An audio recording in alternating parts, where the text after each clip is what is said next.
Warren Buffett आज जिस भी मुकाम पर है उसमें 10 चीजें सबसे इम्पोर्टेंट है जिसकी बात अभी मैं करने वाला हूँ। वो अलग बात है कि वो एक अच्छे इन्वेस्टर हैं, लेकिन वो इन चीजों को भी कंसीडर करते हैं, तो वीडियो को बिल्कुल एंड तक देखना। नंबर 1, वह अपग्रेड योर होम। अपने घर को कम से कम अपग्रेड करना चाहिए। वॉरेन बफेट आज भी अपने पुराने घर में ही रहते हैं। वो कहते हैं कि उनका पुराना घर उनके रहने की जगह है जो उनकी सारी जरूरतों को पूरा करता है, इसलिए उनके लिए नया घर लेने का कोई मतलब ही नहीं बनता। Number 2, avoid loans. Warren Buffett कहते हैं कि लोन लेने से हमेशा बचना चाहिए। याद रखना चाहिए कि कंपाउंडिंग छोटे अमाउंट बहुत बड़ा कर देता है। वॉरेन बफेट ने भी अपने घर को गिरवी रखकर एक बार लोन लिया था, पर उनका लॉजिक ये था कि वो जिस घर में बैठे हुए हैं, अगर उन्हें पैसा मिल जाए तो वो उस पैसे को कई गुना बना सकते हैं इन्वेस्टमेंट के जरिए। Number 3, food. वॉरेन बफेट इतने अमीर इंसान हैं कि वो चाहे तो दुनिया का कितना भी महंगा खाना खा सकते, लेकिन फिर भी वो अपने घर का बना हुआ खाना ही प्रेफर करते हैं। वे कहते हैं कि बाहर का पिज्जा या बर्गर खाना एक तो महंगा है और दूसरा हर किसी के सेहत के लिए भी हानिकारक है, इसलिए अपने घर का सस्ता, हेल्दी और टेस्टी फूड खाएं और बाकी पैसे को सेव करें, उससे अपनी लाइफ को इंक्रीज करें। Number 4, buy used and cheap vehicle. Warren Buffett ज्यादा ड्राइव नहीं करते और इतने अमीर होने के बाद भी वो ज्यादा एक्सपेंसिव कार यूज नहीं करते। वो सिर्फ उन्हीं ब्रांड के कार को यूज करते हैं जिन पर उनको खुद भरोसा होता है। वे कहते हैं कि अगर मुझे कहीं जाना होता है उसके लिए कार की जरूरत है, ना कि ब्रांडेड और महंगी कार की। Number 5, avoid branded name items. Warren Buffett कहते हैं कि ब्रांडेड कपड़े, ब्रांडेड चीज हम इसलिए लेते हैं ताकि हम उसमें अच्छे दिखें, जबकि ये बिल्कुल ही एक मिथ है। मैं तो सस्ते कपड़े पहनता हूँ, लेकिन फिर भी लोग मुझे पहचानते हैं कि वो वॉरेन बफेट हैं। समझने लायक बात ये है कि ब्रांडेड चीजें से पैसे बचाकर हम सेविंग कर सकते हैं, जिससे हमारा फ्यूचर अच्छा हो सकता है, पर ब्रांडेड चीजें खरीद कर उसमें पैसे वेस्ट करके हम 2 महीने भी खुश नहीं रह सकते। Number 6, don't invest with board money. Warren Buffett ने एक बार अपने टोटल नेटवर्थ का 25% किसी से उधार लिया था और उसे इन्वेस्ट किया था, लेकिन फिर भी वो उधार लेकर इन्वेस्टमेंट के बिल्कुल ही खिलाफ है। वो कहते हैं कि ऐसा करना कंपाउंडिंग के खिलाफ जाना है, जिससे आप हमेशा फंसते ही चले जाओगे।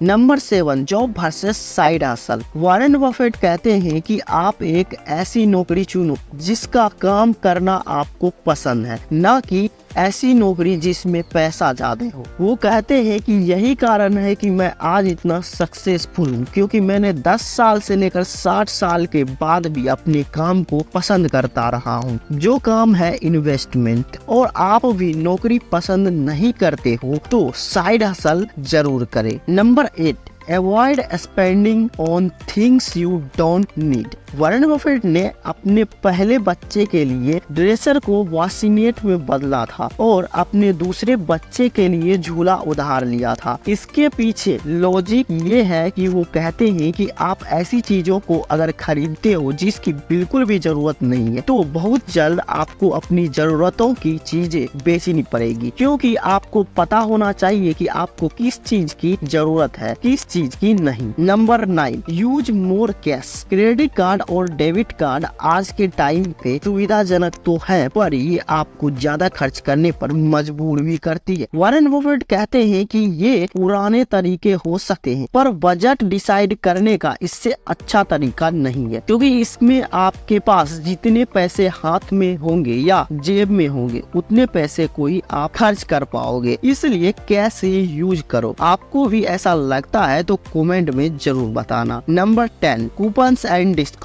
एक मजेदार कहानी। एक बार Bill Gates and Warren Buffett एक बहुत ही महंगे रेस्टोरेंट में खाना खा रहे थे। खाना खाने के बाद वॉरेन बफेट ने अपने जेब से कूपन निकाल कर और उसे दे दिया, लेकिन रेस्टोरेंट में बैठा आदमी उसे देखता रह गया कि इतना अमीर होने के बाद भी ये कूपन यूज करता है। तो वॉरेन बफेट ने अपने एक इंटरव्यू में बताया था कि no matter how rich you are but funds and discount still matter in valuable. कहने का मतलब ये है कि वो इतना अमीर होने के बाद भी इन चीजों को ध्यान में रखते हैं कि अपने शॉपिंग करने से पहले इन चीजों को ध्यान में रखें कि क्या आपको वहाँ से कुछ वैल्यूज मिल रही है या नहीं। आपको क्या लगता है कमेंट करो, और ऐसे ही वीडियोस चाहिए तो फिर इसे शेयर करो। Thank you so much.